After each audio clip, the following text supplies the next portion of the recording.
지난주 나누었던 말씀을 정리해 드리자면 이렇습니다. 사도신경은 이 믿음의 세계로 들어가는 비밀번호와 같아서 이 사도신경을 마음으로 진심으로 신앙으로 고백을 드리면 이 비밀번호를 통해서 문을 열고 들어가 믿음의 세계로 들어가면 거기에 아버지가 계시다, 아버지 하나님이 계시다.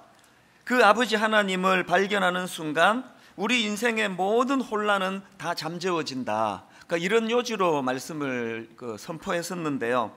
이제 오늘은 거기서 한 걸음 더 나아가가지고 그러면은 이제 이 예수 그리스도로 말미암아 내 아버지가 되어주신 성부 하나님은 그분은 내게 어떤 분이신가? 다른 말로 하면은 이 성부 하나님의 속성, 이것에 대해서 오늘 좀 살펴보려고 하는데요. 그 사도신경에서 강조되는 성부 하나님은 어떤 분이신가? 크게 두 가지로 정리를 해드릴 수가 있습니다.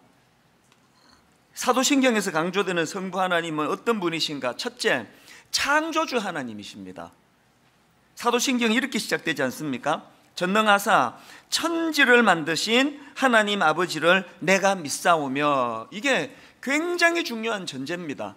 그래서 사실 이 성경으로 들어가는 첫 관문, 창세기 1장 1절, 성경이 가장 먼저 선포하는 것이 바로 이 내용 아닙니까? 창세기 1장 1절, 태초에 하나님이 천지를 창조하시니라.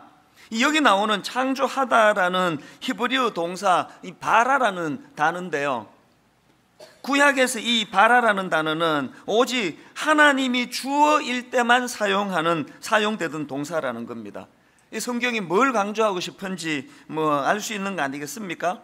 그렇기 때문에 우리는 삶 속에서 늘 하나님이 나의 창조주가 되신다, 그러니까 이 사실이 늘 이제 되뇌어지고 선포되어져야 하는데요. 이런 의미에서 저는 골로새서 1장 16절, 만물이 그에게서 창조되되 하늘과 땅에서 보이는 것들과 보이지 않는 것들과 혹은 왕권들이나 주권들이나 통치자들이나 권세들이나 만물이 다 그로 말미암고 그를 위하여 창조되었고, 이 우리 근원입니다. 내 존재 자체가 그로 말미암았고 또 그분을 위하여 창조되었고, 이 창조 질서가 우리 내면에서 자리 잡는 게 얼마나 중요합니까? 또 이사야 43장 15절에서도 나는 여호와 너희의 거룩한 이요 이스라엘의 창조자여 너희의 왕이니라. 삶의 질서가 딱 잡히는 말씀 아닙니까? 하나님은 저를 창조하신, 이 민족을 창조하신, 또 이 우주를 창조하신 창조주 되시고 또 그분은 나를 다스리시는 왕이시다. 여기에 혼미한 게 들어갈 자리가 없지 않습니까?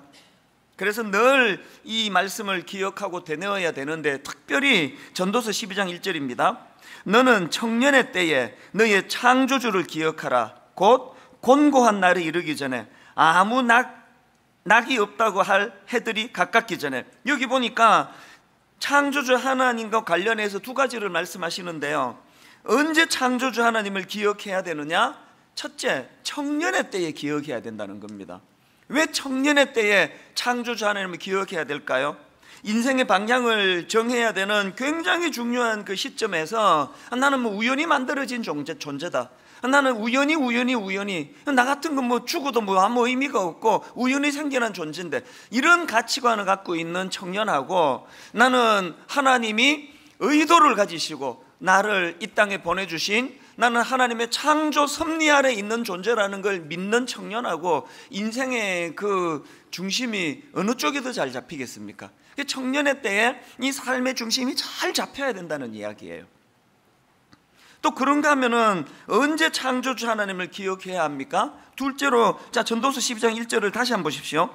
너는 청년의 때에 너의 창조주를 기억하라. 곧 곤고한 날이 이르기 전에, 나는 아무 낙이 없다고 할 해들이 가깝기 전에.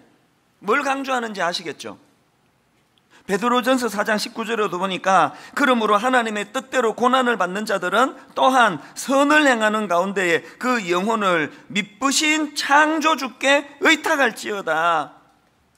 왜 공고한 날이 올 때, 또 공고한 날이 오기 전에도 창조주 하나님을 기억해야 되느냐? 이거는 온 몸으로 이것을 보여준 인물 보시면 될 거 아닙니까? 구약의 욥. 욥이야말로 그 고난의 한가운데 있을 때 창조주 하나님을 인정해드리고 인식하면서 나아갔기 때문에 그 혼란이 없어진 거 아닙니까? 욥기 23장 10절 유명한 말씀, 그러나 내가 가는 길을 그가 아시나니 그가 나를 단련하신 후에는 내가 순금같이 되어 나오리라.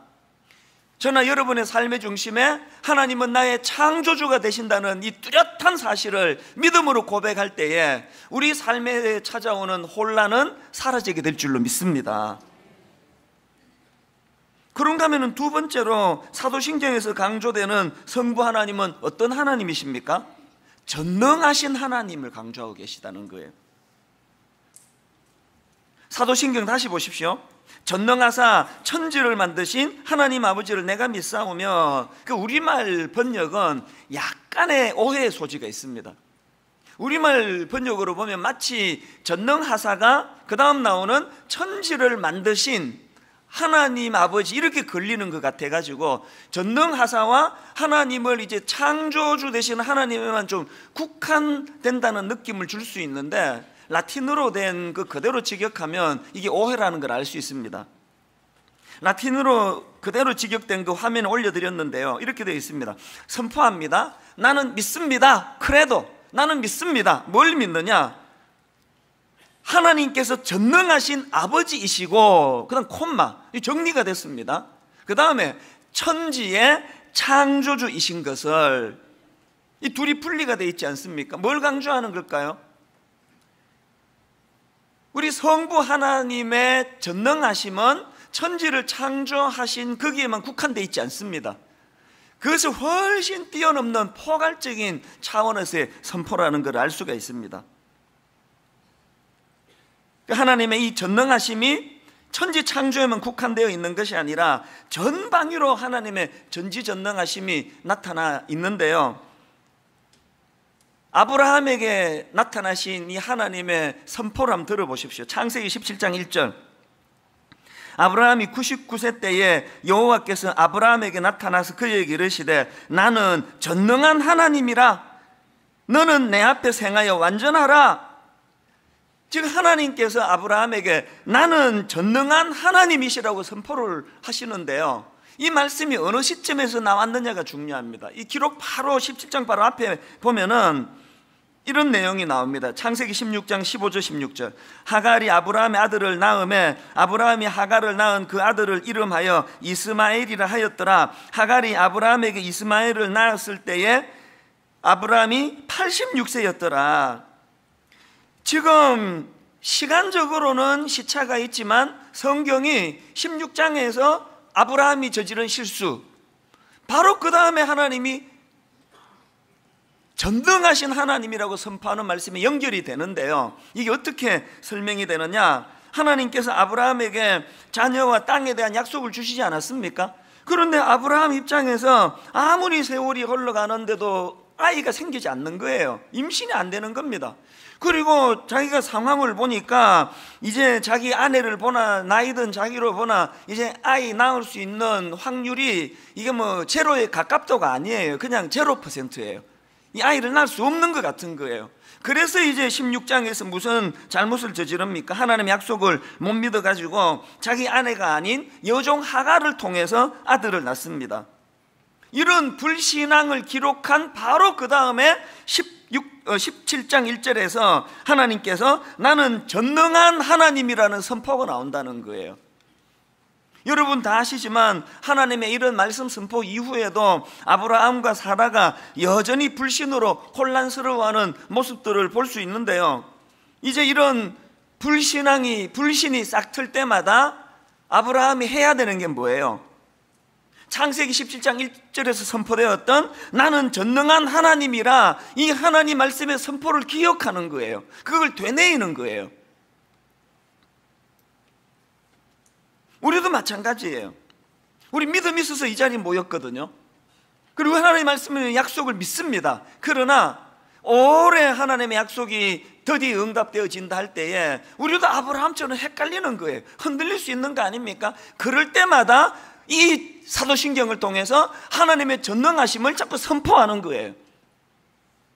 고린도후서 6장 18절에도 보니까 너희에게 아버지가 되고 너희는 내게 자녀가 되리라 전능하신 주의 말씀이니라 하셨느니라. 내가 하나님의 자녀가 되고 하나님이 내 아버지가 되신다는 사실을 인식하는 순간 우리는 동시에 하나님의 전능하심을 자꾸 선포해야 돼요. 그래서 제가 이 사도신경을, 이런 두 가지 요소를 담고 있는 사도신경을 묵상을 하면서 이제 우리가 사도신경을 고백할 때마다 두 가지 사실을 일부러 의식하면서 사도신경을 고백해야 된다고 믿는데요, 우리가 사도신경을 고백할 때마다 두 가지 인식해야 되는 사실이 뭐냐? 그 중에 첫 번째는요, 우리와는 차원이 다르신 하나님을 인식하고 선포하는 거예요. 만약에 우리가 창조주가 되시는 하나님, 또 전능하신 전능자 되신 하나님, 이 하나님에 대한 고백이 일어난다고 한다면 그 내용들은 한마디로 우리와는 차원이 다르신 하나님, 이걸 선포하는 거 아닙니까?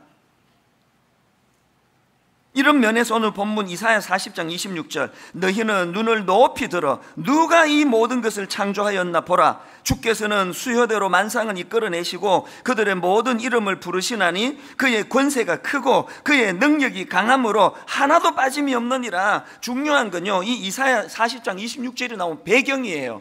지금 이사야 40장은 바벨론 포로로 끌려갈 하나님의 백성들에 대한 예언의 말씀이 나오는 말씀들이에요.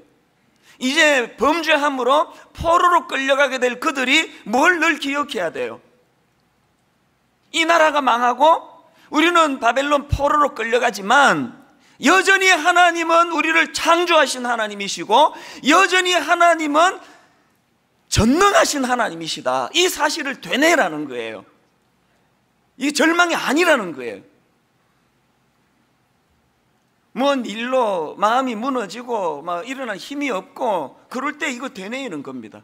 하나님은 여전히 강한 하나님이시고 하나님은 내게 여전히 우리와는 차원이 다르신 하나님이심을 인정해 드릴 때 내 힘으로 헤어나오는 게 아니에요.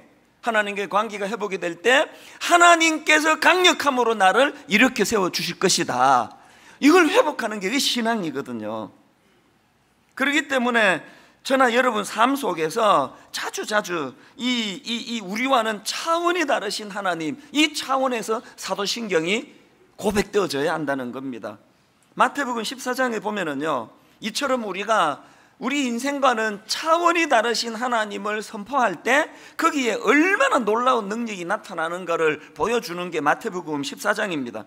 마태복음 14장에 보면은요, 지금 예수님은 기도하러 산으로 가시고 안 계시는데 제자들끼리 배를 타고 가다가 풍랑을 만납니다. 풍랑으로 죽을 고생을 하는데요, 이제 자기들 힘으로는 이 파도를 잠재울 수 없다는 절망감에 휩싸여 있을 때 밤 사경에 주님이 나타나세요.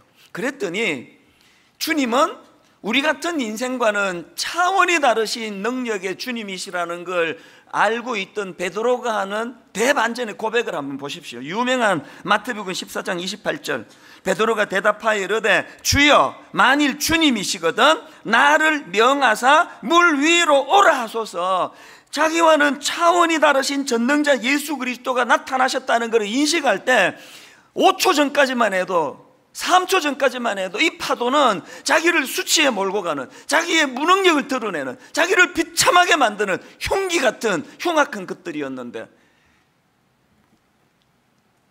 이런 무능한 자기와는 차원이 다르신 주님을 인식하고 나니까 그 파도가 도전 정신의 도구가 되는 거예요.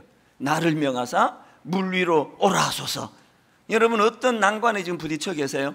무엇으로 여러분의 한계에 직면해서 초라한 자리에 빠져 계시는지 모르겠습니다만 그 순간에 우리 인생과는 차원이 다르신 하나님을 바라보시기를 바랍니다. 그 하나님은 우리의 이 비참하게 만드는 악한 도구를 하나님 앞에 주님 이름으로 도전하게 만드는 능력의 도구로 바꾸어 주실 줄로 믿습니다. 근데 베드로의 한계가 뭔지 아시죠? 그렇게 자기와는 차원이 다르신 주님을 향한 믿음을 가지고 물로 뛰어들었는데 계속되는 그 파도를 보면서 30절, 바람을 보고 무서워 빠져가는지라. 여기 뭐 대부분의 믿음 좋은 분들이 이 단계예요. 저 믿음이 좀 있어서 신학교 갔거든요. 믿음이 좀 있어서 미국 생활 정리하고 한국으로 돌아와 지금 제가 목회하고 있고요. 믿음이 좀 있어서 17년 전에 교회를 개척했습니다. 그러나 계속되는 파도, 이 문제가 지나가면 저 문제가 오고 저 문제가 지나가면 이 문제가 오고 계속 이런 어려운 일들이 겹치면은 딱 30절, 바람을 보고 무서워 빠져가는지라. 두려워 잠을 이루지 못할 때도 있고, 믿음이 도대체 이게 다 어디로 가버렸나, 그렇게 불면의 밤을 보낼 때가 있는 게 그게 인간이에요. 그러나 여러분, 지금 비록 베드로가 참 믿음 없음으로 초라한 자리를 보이지만 그 자리에서 베드로가 보여주는 모범이 뭡니까? 자, 무게를 달리해서 30절 다시 한번 보십시오. 바람을 보고 무서워 빠져가는지라 그때 베드로가 소리 질러 이르되 주여 나를 구원하소서. 이게 또 정답이에요. 제가 믿음이 있어서 목사가 됐지만 저의 불신앙으로 말미암아, 저의 믿음 없음으로 말미암아 자주 두렵고 자주 마음에 가슴 두근거림이 있고 이런 일이 있다 할지라도 바로 그 순간에 어떻게 하면 된다고요? 소리 질러 이르되 주여 나를 구원하소서. 그렇기 때문에 저는요, 그 마가복음 9장에 나오는 그 아버지 있잖아요. 막 귀신 들려가지고, 아들이 귀신 들려가지고 막 거품을 물면서 그렇게 쓰러지는 그 처참한 그 억장에 무너지는 그 아버지의 그 신앙 고백, 이게 마가복음 9장 24절이거든요. 그 아버지가 주님께 이렇게 소리 지릅니다. 곧 그 아이의 아버지가 소리를 질러 이르되 내가 믿나이다, 나의 믿음 없는 것을 도와주소서. 이게 모순 아닙니까? 방금 믿는다 그래 놓고, 내가 믿나이다 그래 놓고 나의 믿음 없음을 도와주소서. 이게 모순 같지만요, 이게 진짜 이게 모범 답안이에요. 다시 말씀드립니다. 저 믿음이 있어서 신학교 갔습니다. 믿음이 있어서 교회를 개척했거든요. 그러나 매일 아침 매일 저녁 되뇌어야 되는 건 주님, 이 종의 믿음 없음을 불쌍히 여겨주시기를 원합니다. 계속 되뇌어야 돼요. 믿음이 있었기 때문에 내 물로 분명히 뛰어들었거든요. 막 미국 시민권도 반납하고, 막 믿음이 있었기 때문에 물로 뛰어들었지만 계속 일어나는 파도를 보면서 두려워 빠져 들어가는 그것도 또 저예요. 삶 가운데 이런 일이 일어날 때마다 우리는 사도신경을 고백하면서 파도가 일렁이는 세상을 바라보는 것이 아니라 여전히 우리와는 차원이 다르신 창조주 되시는, 우리와는 차원이 다르신 전능하신 하나님을 의지하며 그분에게로 시선을 고정시키는 그런 저와 여러분 되시기를 바랍니다. 그런가 하면 두 번째로요, 우리가 사도신경을 고백하면서 기억해야 될 게 하나 더 있습니다. 그게 뭐냐? 섭리를 기억해. 섭리. 우리 삶에 개입하시는 하나님. 이 섭리라는 단어 오늘 머릿속에 완전히 각인시켜야 돼요. 이 섭리가 뭐냐? 이신론의 정반대편에 있는 게 섭리예요.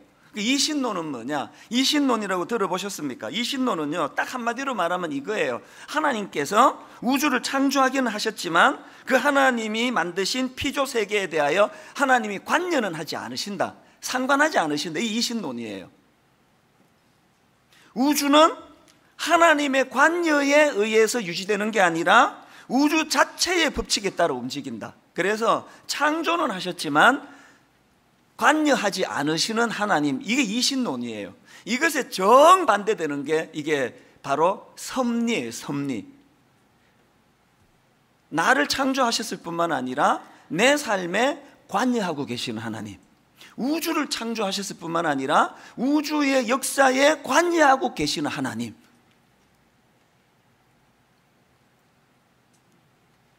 하이델베르크 요리문답 제27문에 이런 질문이 있습니다. 하나님의 섭리란 무엇입니까? 섭리가 무엇이냐는 질문에 답을 한번 들어보십시오. 섭리란 하나님께서 항상 지니고 계신 전능하신 능력으로서 하나님께서는 그것으로 하늘과 땅과 모든 만물을 붙드시고 다스리십니다. 따라서 꽃잎과 풀잎, 비와 가뭄, 풍년과 흉년, 양식과 음료, 건강과 질병, 번영과 궁핍, 이 모든 것들이 사실상 우연히 다가오는 것이 아니라 그의 자애로운 손길로부터 오는 것입니다. 이걸 믿는 게 섭리예요. 여러분이 섭리를 믿는 게 그 삶에 얼마나 놀라운 영향을 미치는가를 두 인물을 제가 들어서 제가 설명을 드릴게요. 여러분이 잘 아시는 요셉, 섭리를 믿는 사람이었거든요.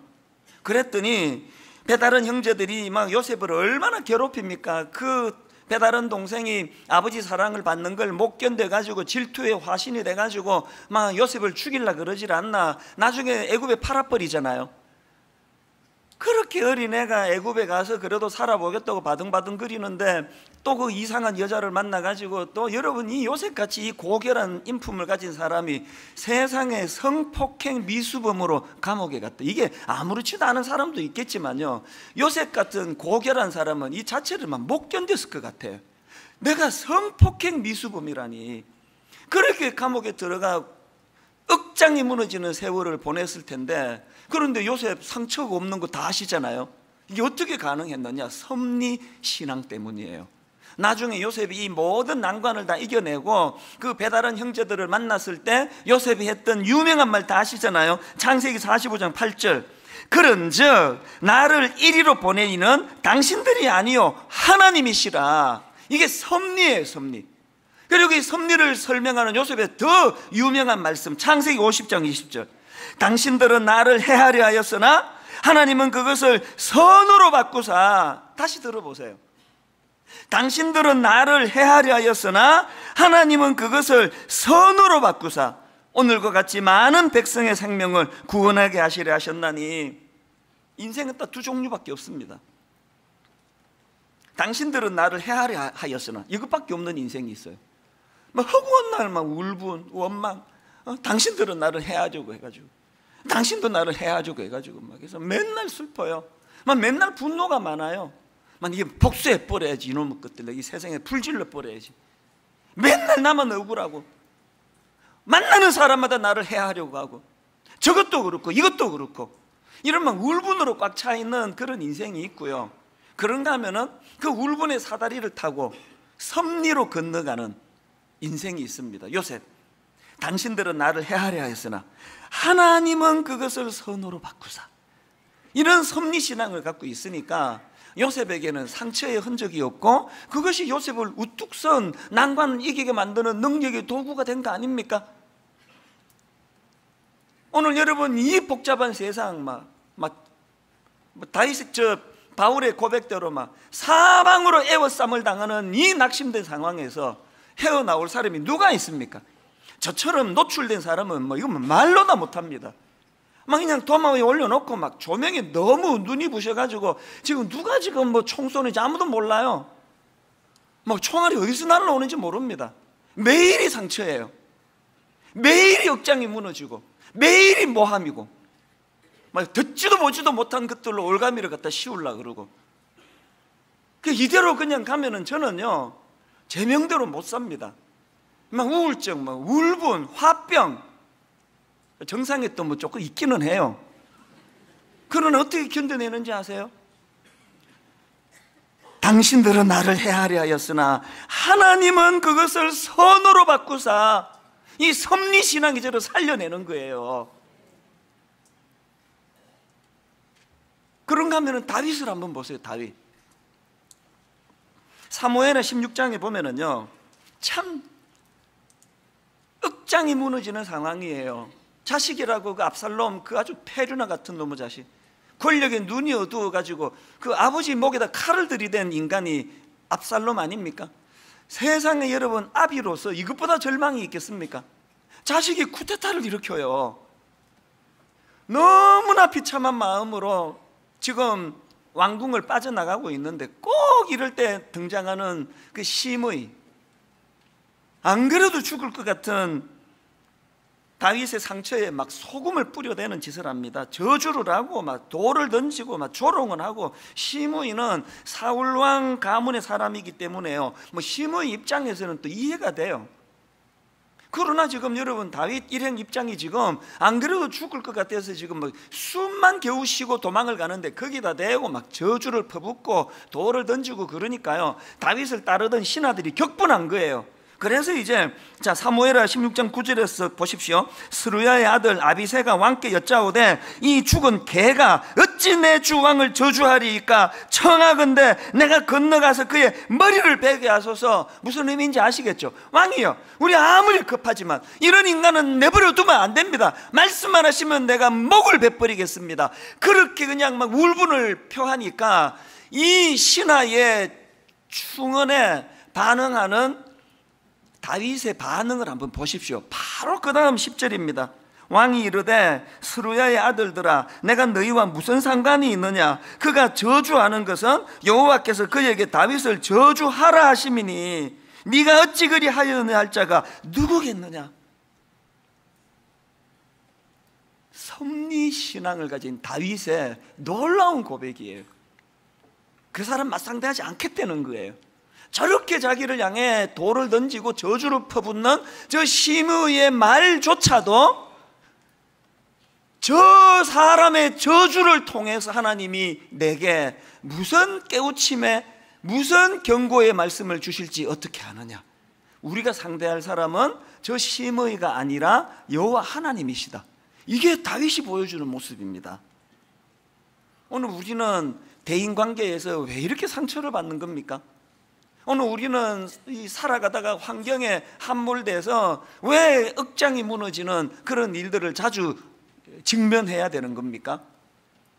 대안은 없습니까? 어떻게 하면 이 상처투성인 인생을 극복할 수 있습니까? 사도신경을 고백할 때마다 그 질문을 던지시기를 바랍니다. 사도신경을 고백할 때마다 하나님의 섭리, 하나님은 나를 창조하신 분이실 뿐만 아니라 오늘도 내 삶에 개입하고 계시는 분이다. 저 내게 상처를 주는 저 사람의 말을 통해서도 하나님은 선한 뜻을 이루어가고 계신다. 다윗처럼 그렇게 고백을 하니까 상처가 없는 거 아닙니까? 나중에 다윗 왕이 다시 왕궁으로 복귀할 때 심의가 납작엎드려 용서를 구합니다. 용서하기가 이게 쉬운 일이겠습니까? 그런데 용서를 해요. 어떻게 가능할까요? 다윗은 하나님을 상대하기 때문이거든요. 저는 이번 정진영 목사 수요 설교 사건을 겪으면서 하나님께 많이 기도했습니다. 아버지, 저도 요셉같이 반응하기 원합니다.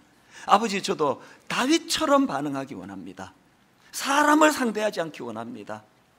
여러분, 다윗 입장에서 자기를 저주하는 원수도 용서를 하는데, 지금 정진영 목사 수요 예배 끄는요, 이 원수 상대하는 거 아닙니다. 형제예요. 여러분, 형제입니다. 오해할 수 있습니다. 오해 풀어드리면 되는 거예요. 문제를 복잡하게 갖고 가시면 안 되는 거 아닙니까? 하나님의 섭리를 개입하는 거예요. 여러분에게 그런 말을 했지만 위로해 준다고 해주시는 말씀 앞에 한결같이 말했습니다. 저를 살려준 건 새벽이라고요. 오후 저녁에 막 복잡하고 막 혼미하고 뭐 이거 어떻게 풀어야 될지 모르는 그런 혼란스러운 상황이 있을 때 그냥 일찍 자는 거예요. 그리고 새벽에 일찍 일어나 마음을 다 비운 상태로 하나님의 섭리로, 하나님, 이번에 이 일을 통해서 저와 분당 우리 교회에 어떤 말씀을 주시기 원하십니까? 진짜 유익했습니다. 제 목회자로서 제 연약한 거 많이 점검하게 됐고요. 원래부터 알고 있었던 게 뭐 대부분이고, 이번에 새로 알게 된 것도 또 뭐 몇 가지나 되는데 뭐 알려고 하지 마시고요. 저만 알면 되니까 고칠 거예요. 고쳐 나갈 겁니다. 분당 우리 교회가 뭐 복지재단 또 이웃사랑 여러 가지 일 좀 한 것 같고 거들먹거리지도 않았지만, 그러나 여전히 우리 교회가 대사회에 대하여 해야 될 일들이 있는데 못한 거 이번에 많이 발견됐습니다. 하나님 앞에 다 시인했습니다. 제가 잘못했다고. 그랬더니 섭리라는 이 필터를 가지고 이번 일을 점검하니까 사람에 대한 원망이 안 생기고 사람에 대한 미움이 없고 하나님 앞에서 두려움만 있더라고요. 아버지, 너무나 이 시대에 할 일이 많은 걸 제가 그동안 간과했습니다. 예를 들면은 저는 이번에 이 일을 통해서, 하나님의 섭리를 통해서 많이 깨달았습니다. 한국 교회가 지금 2중 3중으로 마음이 갈라지고 있고, 보수, 진보, 보수가 제가 생각하는 그 이상으로 서로를 향하여 너무나 많은 상처를 주고받고 있더라고요. 과연 이찬수 목사가, 과연 분당 우리 교회가 이렇게 갈갈이 찢어진 우리 그리스도인 공동체를 통합하고 하나로 만드는 일에 받을 수 있을까? 하나님 그렇게 쓰임받기를 원합니다. 그 기도하는 거예요. 에베소서 2장 14절에 주님의 이 마음을 한번 보십시오. 그는 우리의 화평이신지라 둘로 하나를 만드사 원수된 것 곧 중간에 막힌 담을 자기 육체로 허시고, 어떤 경우라도 우리는 적이 아닙니다. 싸워야 될 골리앗은 따로 있습니다. 이런 이념, 저런 생각이 다 모아져서 예수 십자가 앞에 하나가 되어서 한 마음으로 뭉쳐나가 한국교회가 하나 되는 일에 저와 분당 우리 교회가 쓰임받기를 기도해 주시기를 원합니다. 두 번째로 제가 이번에 하나님의 섭리 가운데 반성한 것, 반동성애 문제와 관련해서 저나 분당 우리 교회가 진짜 해야 될 일이 있다는 걸 이번에 발견을 했습니다. 이번에 그 반동성애 운동하시는 그 분들 많이 만났거든요. 깜짝 놀랐습니다. 우선 너무 온유하시고요, 너무 말씀을 사랑하시고요, 너무 하나님의 뜻을 구원하려고 애를 쓰신다는 걸 이번에 제가 새삼 알게 됐고요, 옛날도 알았지만 새삼 더 발견을 했습니다. 정진영 목사의 그 설교에 왜 이렇게까지 울분을 느끼느냐, 그만큼 여기에 인생을 걸고 그렇게 투쟁해 왔기 때문이라는 걸 이해하니까 너무 이해가 쉽더라고요. 여러 가지 고충을 저한테 말씀하시는데요, 교회가 할 일이 있는 거 제가 알았습니다. 교육하고 우리 다음 세대 젊은이들에게 어떤 문제가 정확한 팩트인지를 설명하는 일을 저나 우리 교회가 해야 된다고 저는 생각합니다. 이제 모든 그리스도인들이 함께 마음을 합해서 이 일에 손을 맞잡아야 된다고 저는 생각합니다.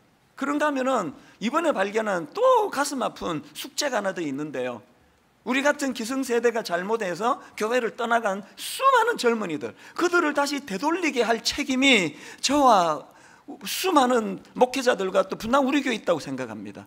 머리를 맞대고 고민해야 돼요. 어떻게 하면 떠나간 아이들을 다시 주님의 품으로 되돌릴 수 있을까?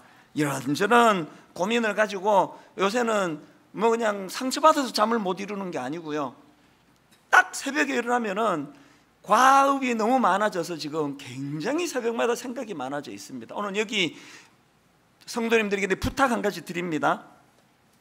분당 우리 교회 각 분야의 전문가들 많으시지 않습니까? 여러분, 많은 전문가들에게 부탁드립니다. 분당 우리 교회의 이런 시대적 사명을 여러분들이 좀 캐내어 주세요. 그리고 저를 좀 지도해 주세요. 모든 전문가들이 함께 모여서 이제 분당 우리 교회가 이 시대와 민족 앞에, 복음 앞에 할 일을 회피하지 않는 그런 너무나 좋은 도구로 이번에 정진영 목사 이 일이 아름답게 쓰임받게 되기를 바랍니다. 사실 아직도 이번 일로 그 받은 상처들이 치유되지 않은 많은 부분이 있는 게 사실이에요. 여전히 왜곡된 가짜 뉴스를 퍼뜨리는 분들이 계시고요, 그분들이 정체를 모르니까 이단인가? 왜 이러시지?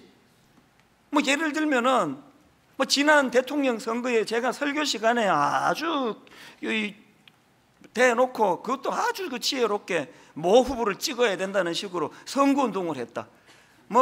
이념에 사로잡혀 있는 목사라는 걸 증명해 내려고 그거 악마의 편집이라 그러잖아요. 이렇게 하고 이렇게 하고 이렇게 해가지고 그냥 막 이런 것들을 퍼나르는 사람이 있는데요, 어떡하겠습니까? 더 이상 이런 거에 연연하고 막 이런 거 대응하고 막 신경 쓰고 일일이 반응하지 못합니다. 그냥 우리는 하나님의 섭리를 믿고 묵묵히 나갈 뿐이에요. 네, 다시 한번 마지막으로 못을 박는 차원에서 말씀을 드리는데요, 여러분, 저 17년 목회하는 동안에 우리 교회에 선거 후보가 와도 인사도 안 시키는 교회입니다. 어떤 경우라도 누구를 찍어야 된다, 누구를 찍으면 안 된다, 이런 식으로 은근하게도 말한 적이 한 번도 없습니다. 저 그렇게 저질 아닙니다.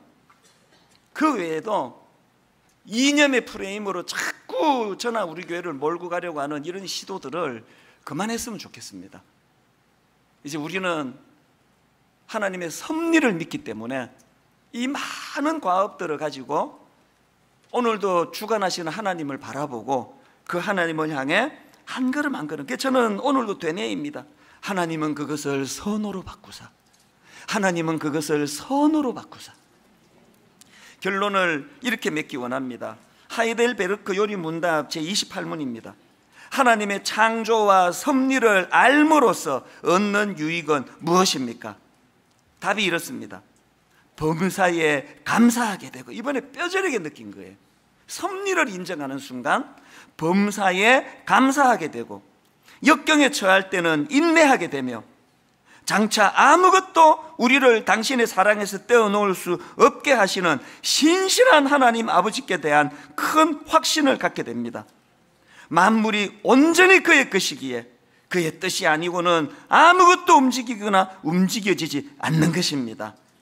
저는 오늘 이 섭리를 믿는 사도 바울의 고백 한 구절 읽어드리고 말씀을 마무리하려고 하는데요, 감옥에서 그가 던지는 고백을 보십시오. 빌립보서 1장 12절, 형제들아 내가 당한 일이 도리어, 형제들아 내가 당한 일이 도리어 복음 전파에 진전이 된 줄을 너희가 알기를 원하노라. 교회적으로는 말할 것도 없고, 여러분 각자의 개인적으로 겪고 있는 억장이 무너지는 시므이와 같이 나를 저주하는 사람을 맞닥뜨리고, 베드로가 경험한 것처럼 아무리 노력을 해도 내 힘으로 헤쳐나갈 수 없는 인생의 파도를 만난다 할지라도 욥처럼 오늘도 개입하신 하나님, 나는 하나님의 섭리를 믿습니다. 이 모든 과정을 통하여 나를 순금같은 정금같이 나오게 하리라는 그 하나님을 믿는 이 믿음이 저나 여러분 삶 속에서 회복이 되고 작동되기를 주님 이름으로 축원합니다. 이 신앙 고백을 가지고 찬양을 부르기 원하는데요, 사랑하는 나의 아버지 이름 높여드립니다. 그 다음 가사가 이렇습니다. 주의 나라 찬양 속에 임하시니. 여러분 하나님의 전능하심을 선포하면 거기에 능력이 나타납니다. 주의 나라 찬양 속에 임하시니 능력의 주께 찬송하네. 지난 한 주 동안 어떤 파도와 싸우느라 지쳐 계세요? 어떤 시므이를 만나 마음이 상해 계세요? 이것들을 한 번에 몰아내는 능력의 주님을 찬양하는 시간 되기 원합니다. 우리 이렇게 찬양합니다. 사랑하는 나의 아버지,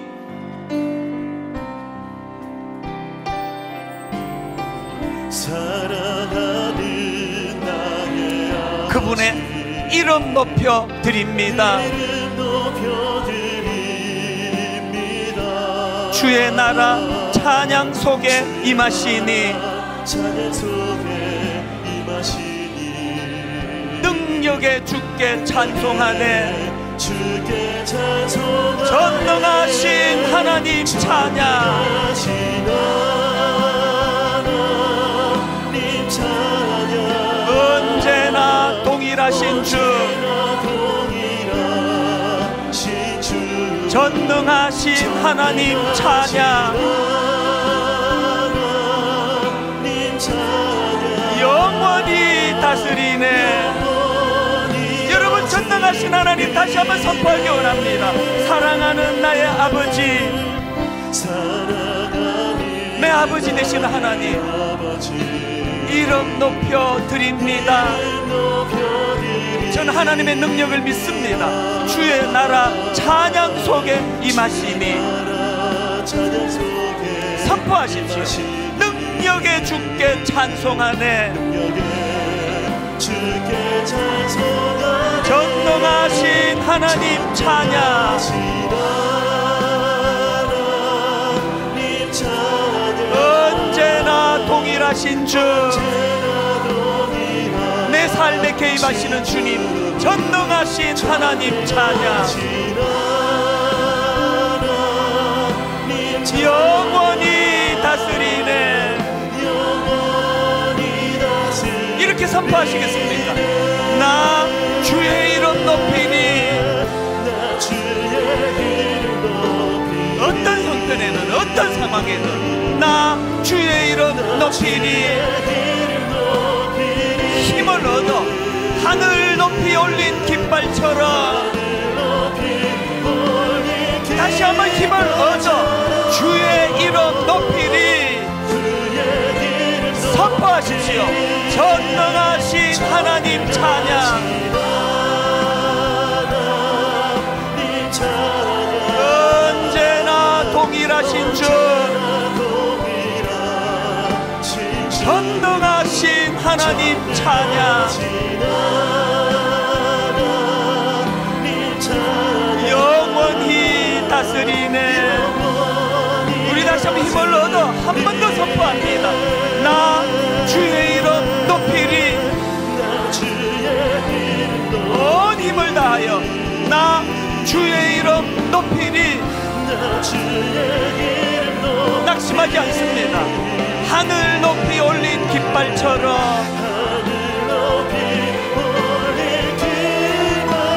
나 주의 이름 높이리. 전능하신 하나님 찬양. 하나님은 내 삶에 언제나 동일하신 주,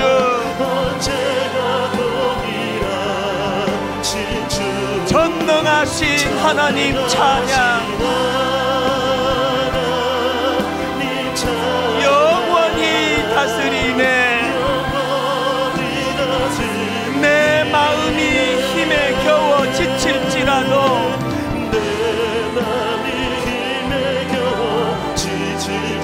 주님 나를 지켜주시네. 나는 하나님의 섭리를 믿습니다. 세상의 험한 풍파 몰아칠 때도 나는 하나님의 섭리를 믿습니다.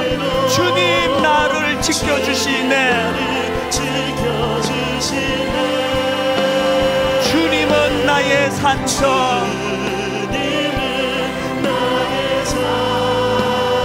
주님은 나의 요새, 주님은 나의 소망, 나의 힘이 되신 여호와. 아무것도 염려하지 마라. 아무것도 두려워 말라. 주 나의 하나님이 지켜주시네. 놀라지 마라. 겁내지 마라. 주님 나를 지켜주시네. 여러분 하나님의 섭리를 믿으며 힘있게 한 번 더 선포합니다. 아무것도 두려워 말라. 주 나의 하나님이 지켜주시네. 선포하십시오. 놀라지 마라. 겁내지 마라. 섭리의 하나님 주님 나를 지켜주시네. 인생의 파도가 몰려와 내 마음이 힘에 겨워 지칠지라도 주님 나를 지켜주시네. 세상의 험한 풍파 몰아칠 때도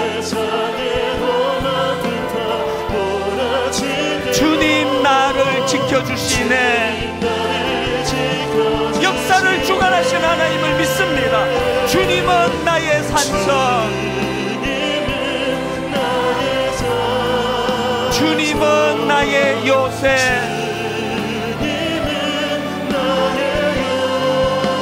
주님은 나의 소망,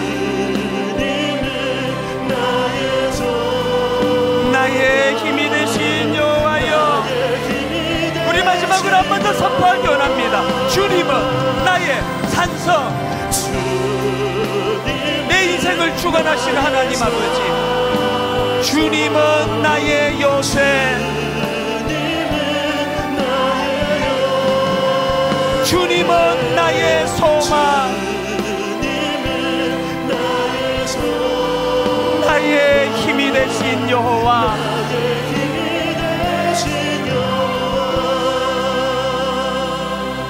지난 한 주 베드로가 겪었던, 제자들이 겪었던 파도에 빠져 계셨어요. 아무리 노력을 해도 이 파도를 물리칠 수 없어 두려움에 빠져 계세요. 지금이야말로 우리 삶에 개입하신 하나님을 바라보실 때예요. 아브라함이 분명히 하나님 향한 믿음이 있었기 때문에 창세기 12장에서 순종함의 발걸음을 옮겼지만, 아무리 기다려도 자식은 안 생기고 나이는 들어가고, 그래서 하나님 원하시는 자기 아내가 아닌 여종 하갈을 통해서 그 부끄러운 자리에 빠지는 게 우리 인생 아닙니까?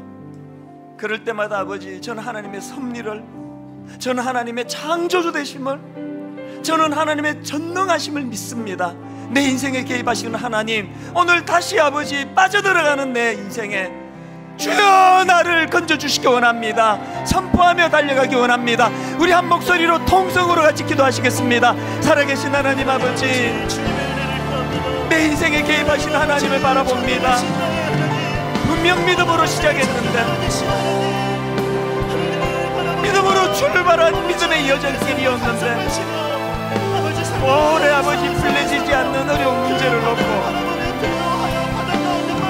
오래 근심하며 실험하는 그저 내 수준으로, 내 눈으로 바라보는 현실에 무너져 우리와는 차원이 다르신 하나님을 바라보지 못해 아브라함처럼 하갈을 통해 자식을 낳는 어리석음을 범하는 게 우리의 인생입니다. 베드로처럼 분명히 믿음을 가지고 물러 뛰어들었는데 온 사방에 넘실거리는 아버지 그 파도로 말미암아 그만 빠져들어가는 이 모습이 우리의 모습입니다. 우리 한계를 주님 앞에 고백하 올려드리기 원하오니 우리를 살려주시기 원합니다.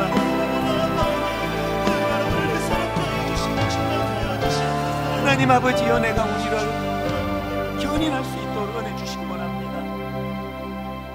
지난 몇 주 동안 너무나 두렵고 불안하고 우리 힘으로 지켜낼 수 없을 것 같은 마음의 근심으로 참 힘든 시간을 보냈지만, 하나님의 섭리하심이라는 이 잣대를 가지고 들여다봤을 때 이번에 우리가 겪은 이 일들은 하나님이 허락하신 축복의 도구인 줄로 믿습니다. 다시 한번 우리 교회를 돌아보고 담임 목사인 저를 위시한 모든 중직자들의 삶을 점검하면서 겸손히 하나님의 말씀 앞에 반응하기를 원합니다. 우리의 교만을 꺾는 계기가 되게 하여 주시옵소서. 우리가 상대하는 것은 사람이 아닙니다. 더군다나 믿는 형제가 아닙니다. 어떤 경우라도 긍휼의 손으로 그들을 보듬어 안고 어떻게 해서든지 간에 너무나 다른 요소들을 많이 가지고 있는 그들이지만 예수 십자가라는 공통점 하나 붙들고 그들을 품고 사랑하고 하나 되어가는 일에 분당 우리 교회가 쓰임받도록 주님 인도하여 주시옵소서. 오늘도 믿음으로 발걸음을 내디뎠지만 여전히 그치지 않는 파도로 말미암아 베드로처럼 물속으로 빠져들어가는 성도님들이 있다면 오늘 이 섭리, 하나님의 섭리가 저들 마음의 능력이 되어서 다시 주님 바라보며 물 위를 걷는 기적을 회복시켜 주시옵소서. 그 은혜의 자리로 나가기를 갈망하는 모든 자들마다 오늘 이 예배가 주님이 여전히 나를 사랑하고 계시는 증표가 될 수 있도록 인도하여 주시옵소서. 감사드리옵고 예수님 이름으로 기도드립니다. 아멘. 우리 다 자리에서 일어나셔서 찬송가 96중 1절입니다. 우리 주님이 어떤 분인가를 선포하고 예배를 마무리하겠습니다. 예수님은 누구신가? 우는 자의 위로와 없는 자의 품성이며 천한 자의 높음과 잡힌 자의 노임되고 우리 기쁨 되시